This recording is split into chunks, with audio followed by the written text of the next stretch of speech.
Hi and welcome back to lesson number 4. I hope you now have a better understanding of the tactical system play by the score after testing it out on the court.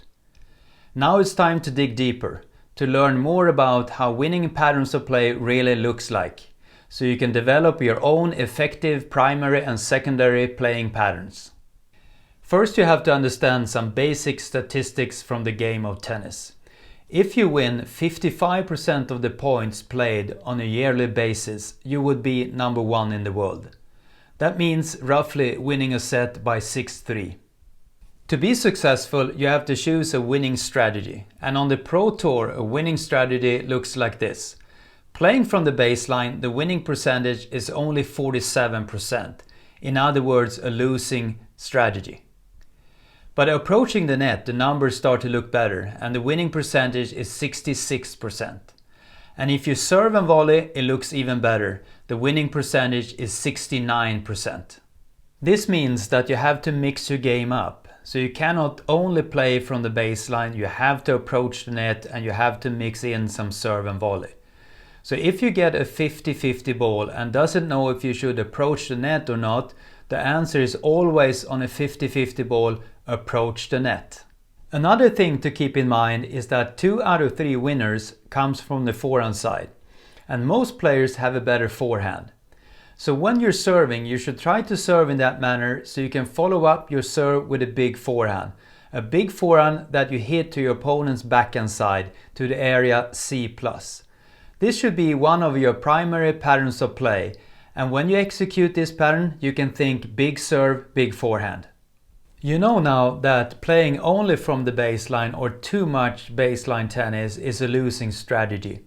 You have to learn to approach the net.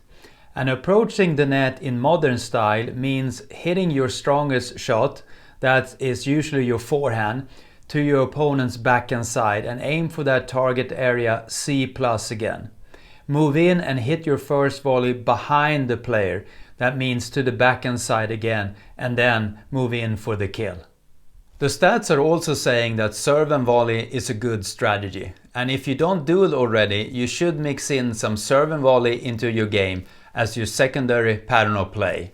And you can do it on points you can afford to lose. Now it's time for your homework again. And once again, I want you to get out on the practice court and play sets with a friend. But this time I want you to do 3 things. First, I want you to work on the playing pattern big serve, big forehand. Try to start as many points as possible with a big serve followed by a big forehand, and remember to hit that big forehand to your opponent's weaker backhand side, that area I called C+.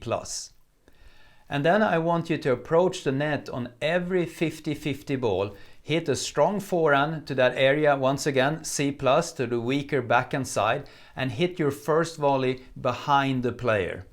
And then finally, I want you to mix in some serve and volley and hit that first volley to the weaker backhand side once again to that area C+, and then close really tight to the net.